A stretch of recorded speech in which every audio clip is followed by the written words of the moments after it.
Поехали. Добрый день, дорогие слушатели, пользователи, зрители.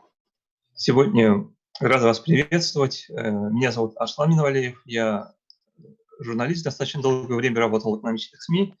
И у нас сегодня важный день. Мы видим, насколько востребованы сегодня подкасты, и вот опыт наших коллег показывает. Мы решили сделать эксперимент, пообщаться с экспертами о ситуации, которая происходит в экономике сегодня.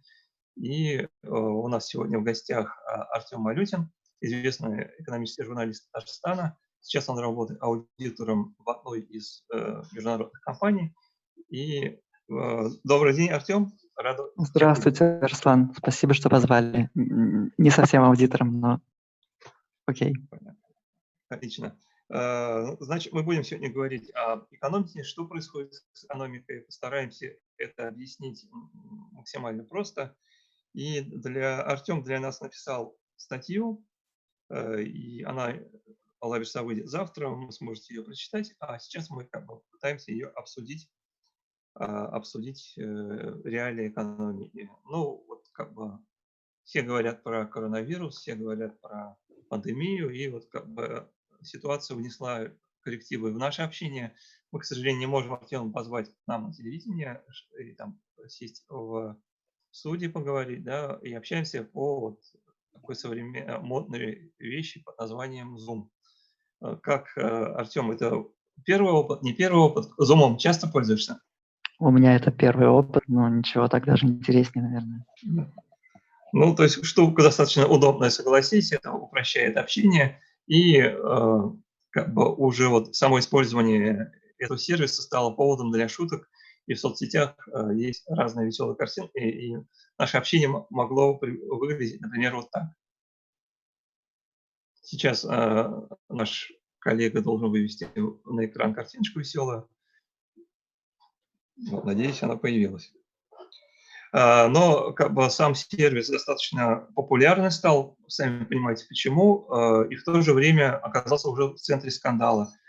Ну, понятно, что есть забавные случаи, типа как руководитель проводил производственное совещание, нажал не туда и наложился фильтр в виде картошки, и босс в течение совещания вещал в образе картошки, и понятно, что совещание люди не могли удержаться и смеялись. Но скандал был в другом, поскольку сервис достаточно популярный, акции начали расти, но выяснилось, что у сервиса достаточно сложно с шифрованием информации, и многие видеоразговоры, в том числе приватные, оказались в общем доступе, и это тоже вызвало скандал. Вот. Но поскольку нам с Артемом скрывать нечего, и мы, наоборот, заинтересованы в утечке, чтобы вся информация шла в сеть, и в этом деле нам помогает наш информационный продюсер Артур. Вот он машет. Спасибо, Артур. И надеюсь, что этот наш волшебник поможет вывести наше общение в максимальное количество соцсетей, которые есть в телекомпании ТНВ, и увидеть максимальное количество пользователей наш разговор. Вот, и переходим к экономической ситуации. Да, Артем написал статью, она такая достаточно оптимистичный заголовок, у него: мы скатываемся с кризиса, он будет коротким, но не оставит камня на камне. То есть достаточно грустные какие-то прогнозы. Почему такой заголовок? И, Артем, можешь объяснить, почему все так плохо? Или не все так страшно? Все довольно страшно. Заголовок в целом отражает то, через что нам предстоит пройти. Это действительно будет очень жесткий удар по мировой экономике и по нашей экономике в том числе. И особенность этого кризиса в том, что он вызовет массу социальных проблем простых людей.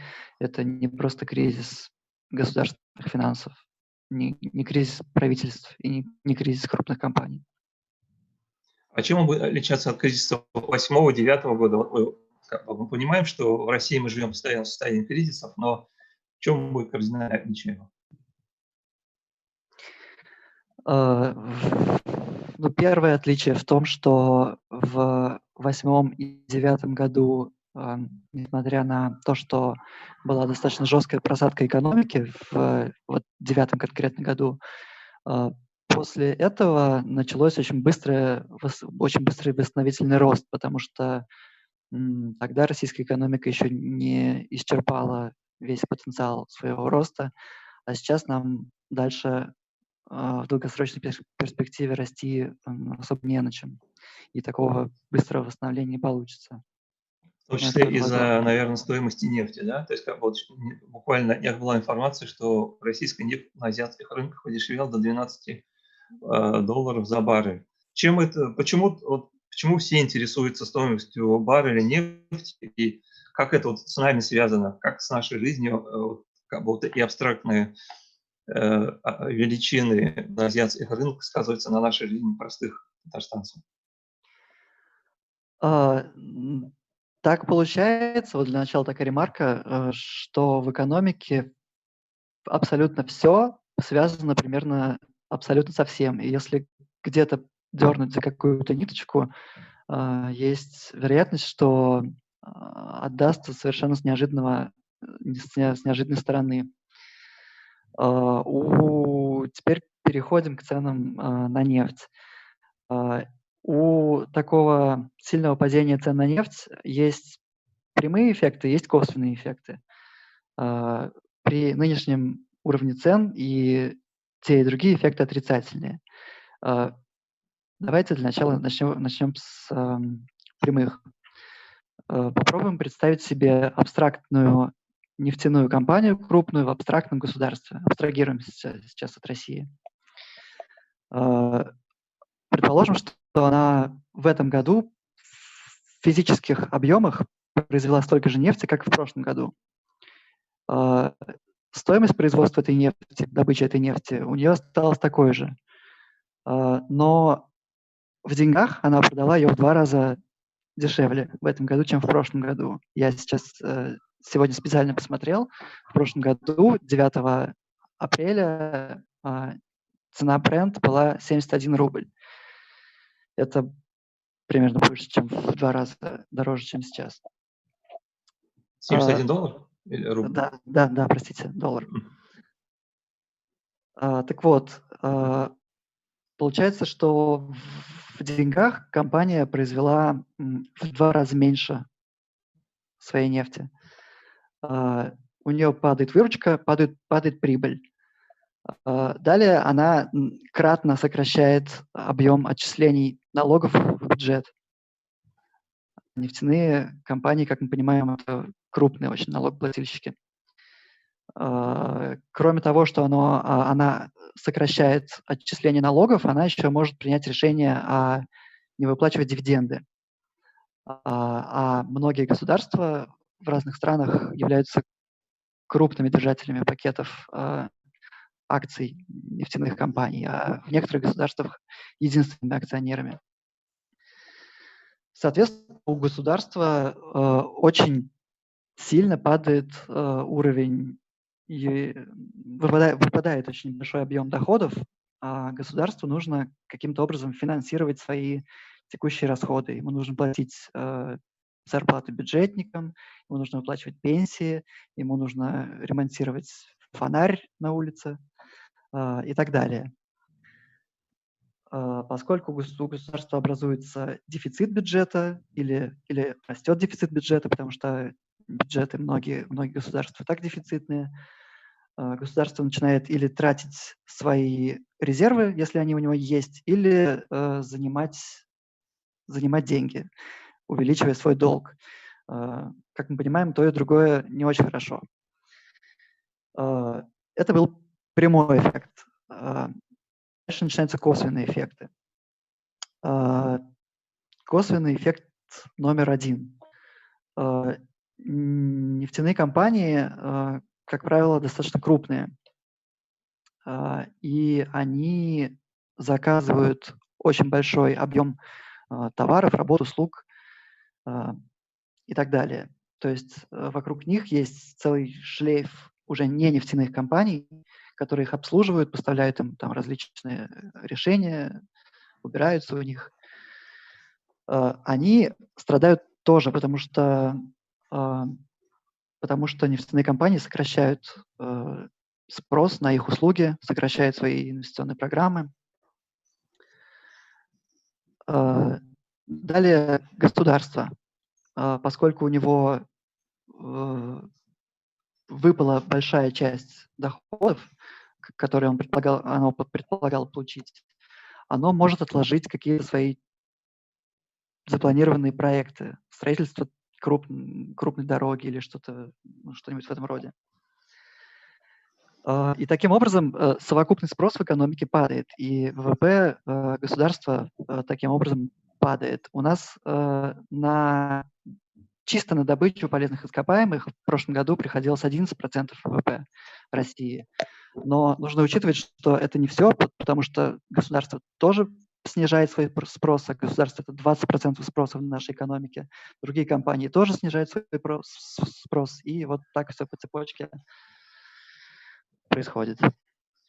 Ну, одним словом, основная экспортная выручка у нас идет от нефти, то есть бюджеты мы формируем из нефти, нефть дешевеет, соответственно, бюджеты становятся меньше, кушать, то есть заказывать мы можем меньше, соответственно, да, все так плохо. Но, тем не менее... Арслан, прошу прощения, да, еще хотел сказать, что это был далеко не единственный косвенный эффект. Еще косвенный эффект – это удорожание стоимости заимствований для государства.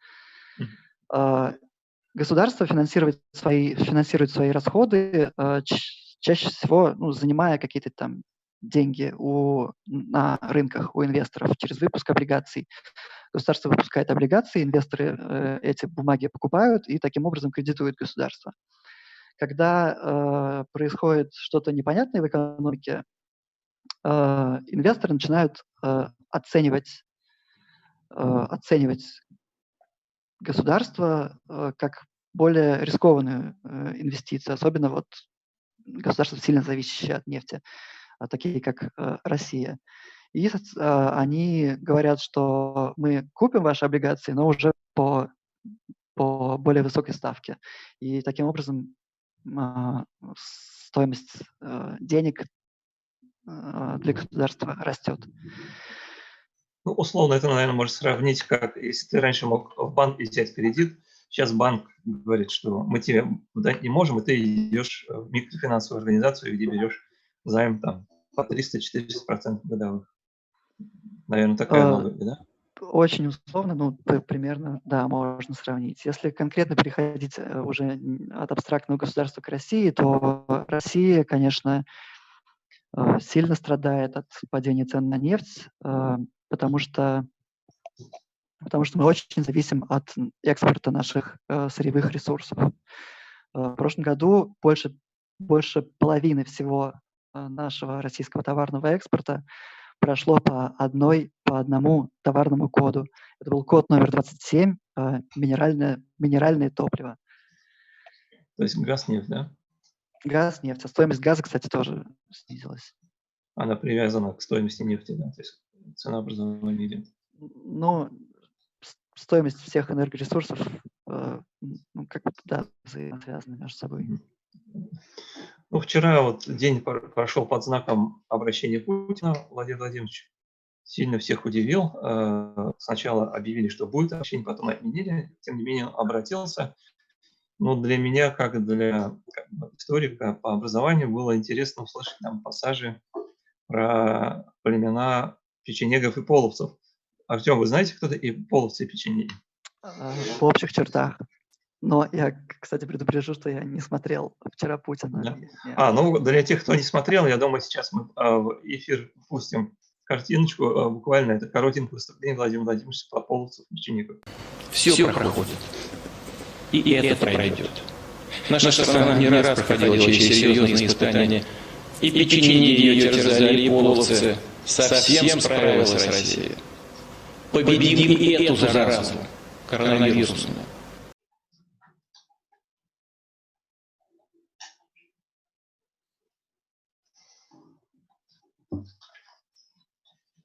Ну,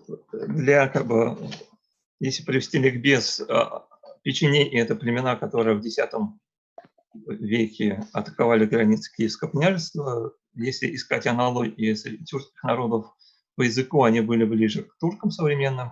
Половцы сами себя называют кипчаками, и они по языку ближе к татарам, казахам, башкирам. И как вот они выглядели, можно вот посмотреть также на нашей картинке. Ну, понятно, что обращение к реалиям XIII-X века Киевской Руси не мог не стать предметом для появления новых мемов, и достаточно наша российская блогосфера очень интересно откликнулась на возвращение реалий Средневековья. И вот, да, пожалуйста, веселые картиночки. Это, конечно же, котики. Это, конечно же, забавные кухни народов. Ну и не могли не вспомнить пользователи еще про один народ Средневековья, который воевал в Киевской Руси до хазары. Ну, как бы перейдем от веселых картиночек к реалиям экономики. Владимир Владимирович, помимо упоминания этих племен, вспомнил и объявил ряд экономических мер поддержки экономики и граждан России. Артем, на ваш взгляд, насколько эти меры оправданы и насколько сильно помогут выйти нам из сложной ситуации? Насколько сильно помогут, сейчас сказать сложно, потому что никто сейчас толком не представляет масштаб потерь, с которыми мы столкнемся. Меры, которые конкретно вчера предложил Путин, я поддерживаю. Имеется в виду выплаты. Вкратце, можно, какие меры он предложил, напомнить? Да, одна из главных мер – это выплаты людям, потерявшим работу в течение 3 месяцев в апреле, мае и июне 12 тысяч рублей, по-моему, 12-15 тысяч рублей, что это такое. Это прямая поддержка. Я считаю, что прямой поддержки должно быть как можно больше. Главная претензия, не претензия, но главная сложность заключается в том, что российское правительство пока как будто не выкладывает карты на стол. Оно не торопится объявить все меры поддержки сразу, сказать, да, в каких объемах мы вам будем помогать, в каких числах вы получите поддержку, кто может на нее претендовать, а кто не может. Гражданам и бизнесу очень важно знать, что будет завтра, потому что бизнесу нужно знать, чем он завтра будет расплачиваться со своими поставщиками, сможет он это сделать или не сможет. Вот, пока все так не очень прозрачно. Вот, а в целом прямая поддержка – это хорошо, конечно.